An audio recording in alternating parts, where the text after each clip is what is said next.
हो गया। हाँ तो मेहरबानों, कदरदानों, इलेक्ट्रिसिटी की संतानों, आज जो फिल्म हम आपको दिखाने जा रहे हैं, इस फिल्म का नाम है मंथन। इस फिल्म के कलाकार हैं गिरीश कर्नाड, स्मिता पाटिल और नसीरुद्दीन शाह। अब मैं आपको फिल्म की कहानी बताता हूँ। प्लीज प्लीज लियाकत मियां, कहानी मत सुनाइएगा, हम खुद ही देख लेंगे। थोड़ा सा सुन लीजिए। शुरू करते हैं। हमारे घर आना भूलना, कभी रुकना मरेगा। ओ परदेसिया, ओ परदेसिया, ओ परदेसिया।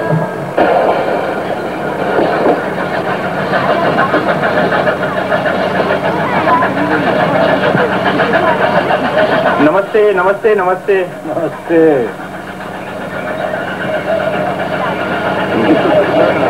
माफ कीजिए, गाड़ी टाइम पे आ गई। काम कैसा चल रहा है? और सब ठीक है, मगर मक्खियाँ बहुत हो गई हैं। दूर में तो नहीं गिरी ना? आइए तस्वीर लाइए। मिश्रा जी का था, सब ठीक है।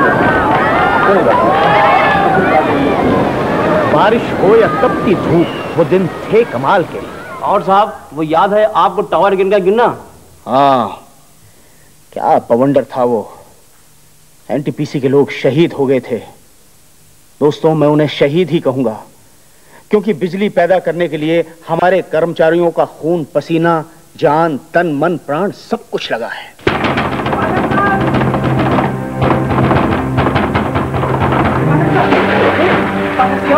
जल्दी चलिए, टावर क्रेन गिर पड़ी है। अच्छा तुम चलो, मैं थोड़ी देर में आता हूँ। चलो प्लांट में कोई प्रॉब्लम होगी, मुझे फौरन जाना होगा। अरे इस दुकान में कहाँ जाओगे? तुम चिंता मत करो, आधा घंटे में लौट आऊंगा। अरे अपना ख्याल रखिएगा।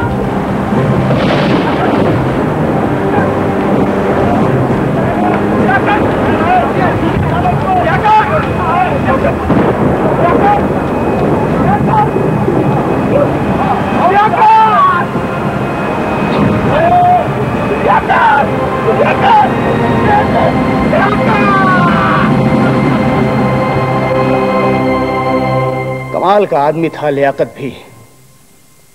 कहता था हम बिजली पुत्र हैं, मरेंगे तो आसमान में सितारा बनकर टंग जाएंगे। उस सितारे को मेरा सलाम। सर आपको याद है जब स्कूल बस फंस गई थी पानी के बीच? हाँ, टावर क्रेन गिरने से कुछ दिन पहले की बात है। उस दिन भी लियाकत ने बहुत हिम्मत दिखाई थी। हाँ, और आपने मुझे कॉवर्ड कहा था। नहीं भाई, नहीं नहीं ऐसा नहीं कहा होगा। कहा था सर, आपने कहा था। कहा था, हाँ।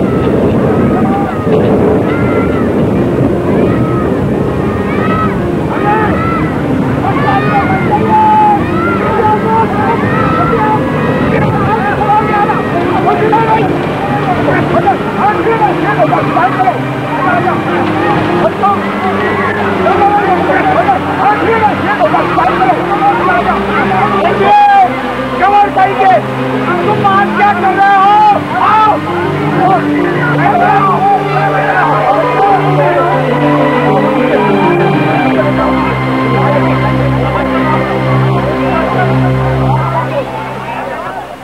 क्या दिन थे वो भी। यदि हम किसी फिल्म वाले को बताएं तो वो उस पर अच्छा खासा थ्रिलर बना देगा। लेकिन साहब, वो लोग यहाँ शूटिंग कैसे करेंगे?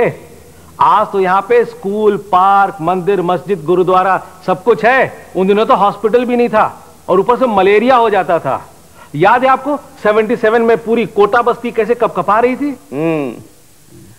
हम लोग क्विनैन बांटा करते थे। उस वक्त भी लियाकत मेरे साथ था। I can't believe it mister Pathak, हमारा एक वर्कर मलेरिया से मर गया। अब हम क्या कर सकते हैं सर? नहीं नहीं मिस्टर पाठक, ये बात यूं ही छोड़ देने की नहीं है। सबसे पहले तो मजुमदार की वीडो को मुआवजा दिलवाइए। देखिए वो किस डिपार्टमेंट में क्या जॉब कर सकती है। उन्हें बिल्कुल ना लगे कि वो इस दुख में अकेली है। और दूसरी बात, फॉरेन वर्किंग कंडीशंस ठीक होनी चाहिए। कर्मचारियों के रहने का इंतजाम अच्छा हो, मनोरंजन के साधन हो, उपासना स्थल हो। लेकिन सबसे पहले हॉस्पिटल बने जल्द से जल्द। लेकिन सर, कोई डॉक्टर सिंगरौली जाने को तैयार होगा? मेरे एक दोस्त है डॉक्टर शाह, उनसे कहूंगा कि वहां जाकर काम करें, शायद जाने को तैयार हो जाएं। क्या हुआ शाह साहब? अरे सर, आपकी इजाजत हो तो मैं एक छोटा सा इंसिडेंट सुनाना चाहूंगा। हाँ जरूर डॉक्टर शाह।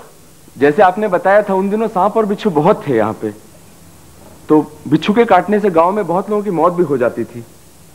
एक हमारे सुपरवाइजर थे, अरे क्या नाम था उनका? द्वारका। अरे नहीं भाई, ठिकने से थे ना एक त्रिवेणी प्रसाद। अरे नहीं यार, गजानन। हाँ गजानन बाबू। अरे भैया बहुत डरपोक आदमी थे वो। एक दिन, और सांप से भी खासकर बहुत डरते थे वो। एक दिन हमारे पास आए, बोले डॉक्टर साहब रोज रात को मेरे घर में एक सांप आता है और मुझे उससे बहुत डर लगता है, कोई इलाज बताइए इस चीज का। तो हमने भी उनको कहा भैया एक नेवला खरीद लो तुम। तो उन्होंने सचमुच में एक नेवला खरीद लिया। 2-4 दिन बाद फिर आए मेरे पास, बोले साहब नेवला तो भाग गया और सांप फिर आने लगा मेरे घर, अब मैं क्या करूं? तो भैया मैंने कहा अब तुम बस एक ही काम कर सकते हो, अब एक बीन खरीद लाओ तुम। जब भी सांप दिखाई पड़े उसके सामने बजाने लगना बीन।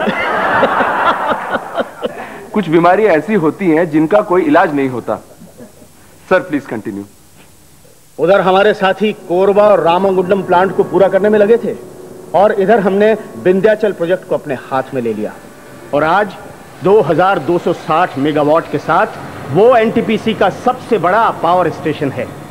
लेकिन सबसे चुनौतीपूर्ण था रिहंद प्रोजेक्ट। सन 1983 में उसे पूरा करने के लिए मेरा ट्रांसफर रिहंद कर दिया गया। एक और अभियान, संघर्ष का दूसरा अध्याय रिहंद प्रोजेक्ट। वैसी ही बंजर जमीन, वही मुश्किलें, लेकिन सिंगरौली की मुश्किलों का अनुभव हमारे साथ था। आने जाने के लिए जो सड़क थी उससे शक्तिनगर से रिहंद तक पहुंचने में नानी याद आ जाया करती थी। फिर हमने मोटर बोट से जाने का निर्णय लिया, लेकिन मोटर बोट चलाएगा कौन? गांव के केवट तो केवल नाव चला सकते हैं और उन्हें सिखाने के लिए वक्त चाहिए था। फिर हमारे इंजीनियर मित्र मिस्टर अवधेश, कहाँ है वो? Yes sir, I am here. हाँ इन्होंने मोटर बोट चलाने की जिम्मेदारी ले ली। और सर आपको ध्यान होगा, होली के समय आंधी की वजह से हमारे सारे टेंट उड़ गए थे। आप लोग घंटे भर तक टेंट के नीचे दबे रहे थे। कितनी आंधियां, कितने तूफान गिनाओगे अवधेश? उन्हीं से लड़ते और जूझते हुए हमने रिहंद प्लांट खड़ा किया।